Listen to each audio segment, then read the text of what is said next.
एक सेठ अपने नगर का सबसे धनी और धार्मिक प्रवृत्ति वाला व्यक्ति था। सेठ के पास अधिक धन संपत्ति थी, किसी चीज़ की कोई कमी नहीं थी। वो बहुत ही सुखपूर्ण अपना जीवन अपने परिवार के साथ जी रहा था। सेठ और उसकी पत्नी शुरू से ही असहाय लोगों की मदद करते थे। उन्हें एक समय का भोजन कराया करते थे, जिसे कर उन्हें बहुत ही ज़्यादा सुख की अनुभूति होती थी। वहीं वो दोनों साधु महात्माओं को बहुत मानते थे। उन पर उनका बड़ा विश्वास था। उनके नगर में जब भी कोई साधु महात्मा आते, वो उनसे मिलने, उनके उपदेशों को सुनने ज़रूर जाया करते थे और उन्हें स्वयं के घर ले आकर उनका आदर सत्कार भी किया करते थे। यदि सेठ के घर के पास से कोई भिक्षु जाता तो वो उसे भी अपने घर आने का आग्रह करते। इसी तरह बार बार एक सन्यासी उनके घर पर भिक्षाटन करने आ जाता है और अपनी भिक्षा पात्र आगे करके भिक्षा मांगता है। सेठ सन्यासी को देख उसे अपने घर आने के लिए आग्रह करते हैं। सन्यासी भीतर जाता है। सेठ और उसकी पत्नी उनकी आवभगत में लग जाते हैं। वो तुरंत उसके बैठने के लिए एक तख्त पर चादर बिछा देते हैं और सन्यासी के हाथ पैर धुलवाकर उसे कुछ विश्राम हेतु कहते हैं और स्वयं उसके भोजन की तैयारी में लग जाते हैं। तभी सेठ की पत्नी कुछ सामान लेने के लिए कहती है। सेठ बाहर चला जाता है। यहाँ उसकी पत्नी भोजन बनाने में लग जाती है। कुछ देर बाद जब सेठ की पत्नी आकर सन्यासी को भोजन परोसने लगती है, सन्यासी भोजन ग्रहण करने लगता है। सन्यासी सेठ के घर के शांत वातावरण और उसके घर का स्नेह देखकर उसकी पत्नी से बड़ी ही विनम्रता से पूछता है कि माता, आपके परिवार में कौन कौन है? ये सुन सेठ की पत्नी कहती है, मैं, मेरे पति और मेरे 3 बेटे। ये सुन सन्यासी आगे कहता है कि तुम्हारे पति क्या करते हैं, कितना कमा लेते हैं? ये सुन सेठ की पत्नी कहती है कि हमारे पास धन की कोई कमी नहीं, हमारे पास तो अपार धन संपत्ति है। ये सुन सन्यासी आगे कोई प्रश्न नहीं करता। तभी सेठ घर वापस आ जाता है। वो फिर पत्नी के साथ सन्यासी को भोजन परोसने लगता है। वो सन्यासी के लिए बाहर से कई तरह की मिठाई भी लेकर आता है। भोजन ग्रहण करने के बाद सन्यासी जाने के लिए तैयार हो जाता है। वो सेठ और उसकी पत्नी की स्वयं के इस आदर सत्कार के लिए आभार प्रकट करता है और जाने के लिए वो निकलते हैं। सेठ सन्यासी से कहता है कि वो उसे कुछ दूरी तक छोड़ दे। दोनों मार्ग के लिए निकल जाते हैं। मार्ग में सेठ सन्यासी से बात करते हुए जा रहा था। तभी सन्यासी सेठ से कहता है कि आपके जो 3 पुत्र हैं, तीनों ही आपकी देखभाल अच्छे से करते होंगे। ये सुन सेठ कहता है कि नहीं मुनिवर, मेरी केवल एक ही संतान है। ये सुन सन्यासी सोचने लग जाते हैं कि ये सेठ कह क्या रहा है। सेठ की पत्नी ने कुछ कहा था, सेठ कुछ और कह रहा है। सन्यासी सेठ से कहता है कि आपके पास तो धन इतना है, आप इतने धनी हैं, सुख से होंगे। सन्यासी जानकर सेठ का उत्तर जानने के लिए ये बात करता है। तभी सेठ उत्तर देता है कि नहीं, मैं कोई धनी नहीं, मैं तो केवल 20,000 रुपये का ही मालिक हूँ। ये सुन सन्यासी को अब लगता है कि शायद सेठ या फिर उसकी पत्नी कोई एक तो उससे झूठ कह रहा है। सन्यासी सेठ से पूछता है कि आपकी आयु क्या है? सेठ कहता है कि मैं 50 वर्ष का हूँ। ये सुन सन्यासी को लगता है कि ये तो सेठ एक वृद्ध है, इसकी आयु 70 से कम नहीं है, लेकिन ये हर बार गलत उत्तर क्यों दे रहे हैं, झूठ क्यों बोल रहे हैं? यही सोच सन्यासी अब सेठ से कहता है कि आप इतने धार्मिक होकर भी झूठ बोलते हैं, असत्य का सहारा लेते हैं, आपको देखकर ऐसा लगता तो नहीं। ये सुन सेठ हैरानी से कहता है कि क्षमा करें मुनिवर, लेकिन मैंने आपसे क्या झूठ बोला है? मैंने तो आपसे ऐसा कुछ भी नहीं कहा। ये सुन सन्यासी कहता है कि जो कुछ भी मैंने आपसे पूछा वही प्रश्न मैंने आपकी पत्नी से भी किए, लेकिन दोनों के उत्तर अलग हैं। ये सुन सेठ कहता है कि कैसा प्रश्न मुनिवर?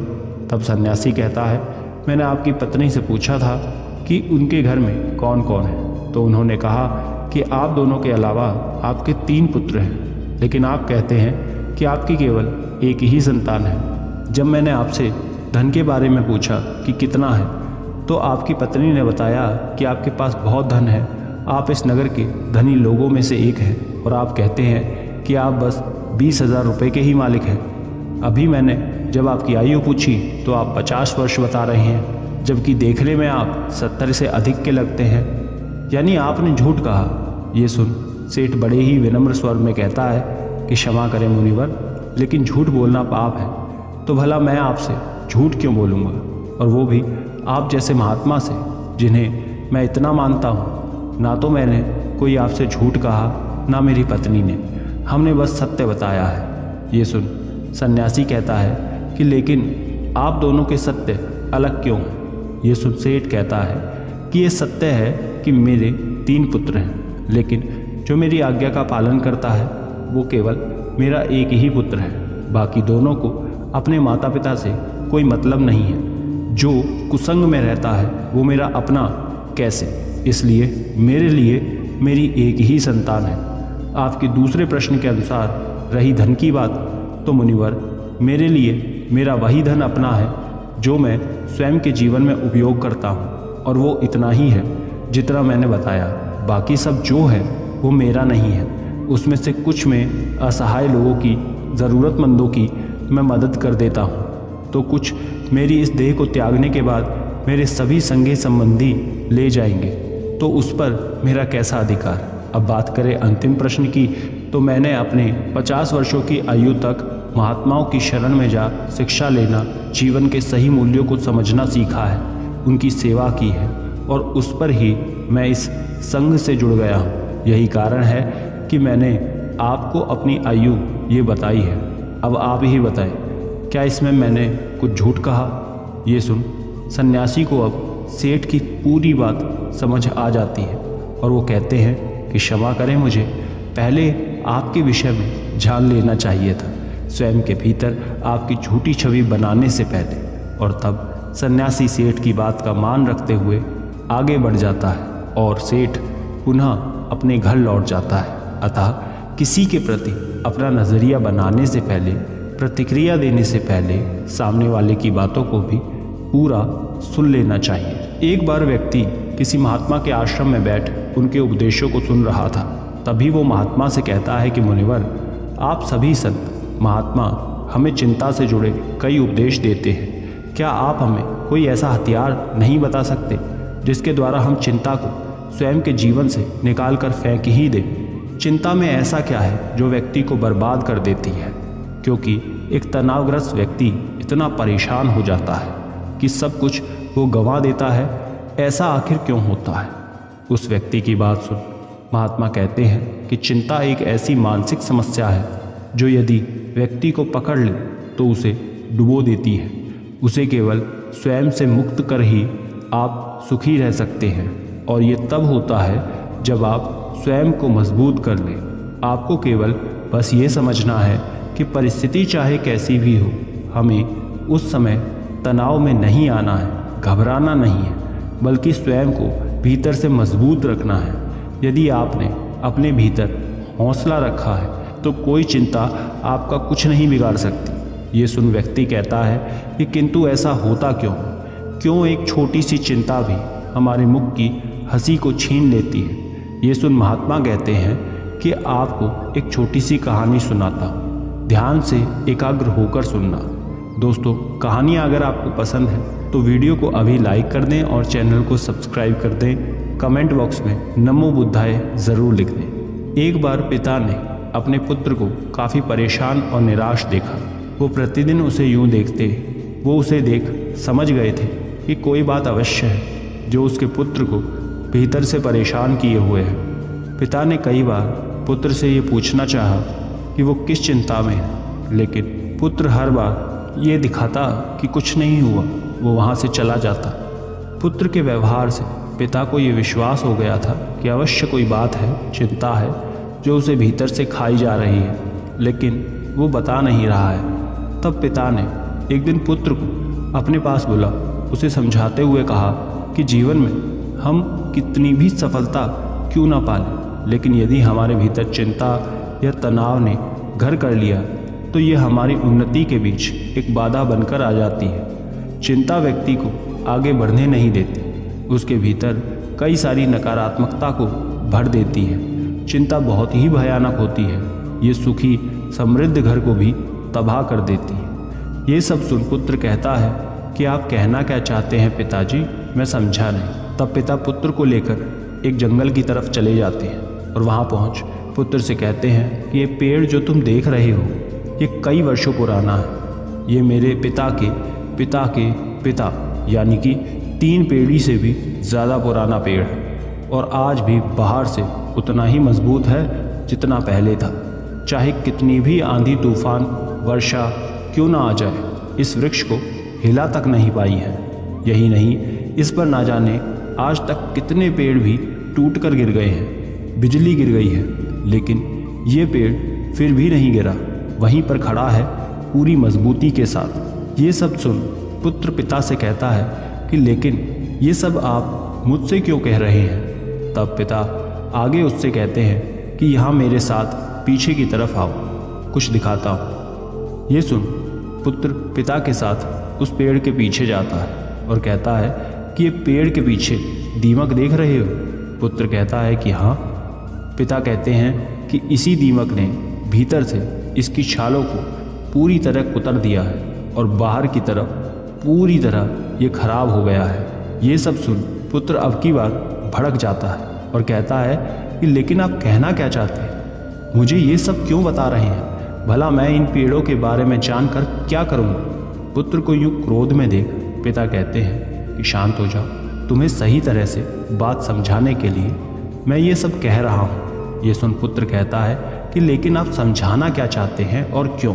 तब पिता कहता है कि जिस प्रकार ये पेड़ किसी भी आंधी तूफान बारिश या फिर बिजली के गिरने पर नहीं गिरा, लेकिन एक दीमक ने इसे कमज़ोर कर दिया और इतने वर्षों से खड़े इस पेड़ को आज गिरने के लिए मजबूर कर दिया, उसी प्रकार व्यक्ति के भीतर बैठी चिंता उसके पतन का, तबाही का कारण बन जाती है।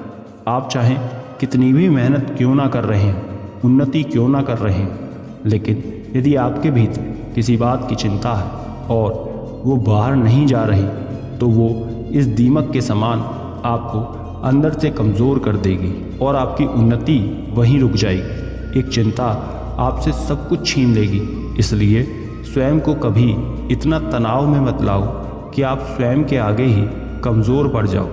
पिता की ये सब बात सुन पुत्र कहता है लेकिन ये सब जानकर कोई थोड़ी करता है, परिस्थिति ऐसी हो जाती है। तब पिता आगे कहते हैं कि परिस्थिति चाहे कैसी भी हो, चिंता करने से, तनाव में आने से क्या वो सही हो जाएगी? नहीं।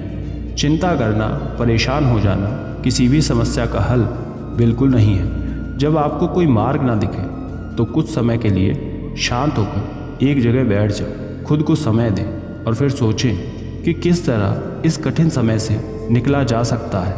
कोई भी समस्या इतनी बड़ी नहीं होती कि उसका हल ना हो। हर समस्या अपने साथ हल लेकर आती है। तुम्हारी समस्या का भी होगा, बस ज़रूरत है तो कठिन समय में स्वयं को साहसी बनाने की। पिता की इस बात को सुन पुत्र को उनकी हर बात का सही अर्थ समझ आ जाता है कि वो उसे कहना क्या चाह रहे हैं। इस कहानी को पूरा करके महात्मा कहते हैं, क्या अब तुम समझे कि एक छोटी सी चिंता भी आपके जीवन को कितना प्रभावित करती है?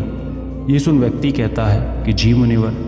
महात्मा आगे कहते हैं कि चिंता, दुख, तनाव सब हमें कमज़ोर करते हैं। हमें इन्हें स्वयं के जीवन से पूरी तरह त्याग देना चाहिए और जो ऐसा कर लेते हैं वो स्वयं जीवन में सदैव खुश रहते हैं। जीवन में परिस्थिति चाहे कोई भी हो, समय कभी एक सा नहीं होता, हमेशा बदलता है। बस अपने सुख के पल को स्मरण करके उसे दुख में साहस का हथियार बना लो। ये चिंता कुछ नहीं बिगाड़ पाएगी, लेकिन यदि इस चिंता में आप घिर गए तो कभी उन्नति नहीं कर पाओगे। इसलिए कभी व्यक्ति को व्यर्थ की चिंता में नहीं आना चाहिए। जो वर्तमान में हो रहा है उस पर ध्यान दे, अपना कर्म करे, बाकी सब छोड़ दे और धैर्य रखे। ये समय भी कब निकल जाएगा आपको पता ही नहीं चलेगा।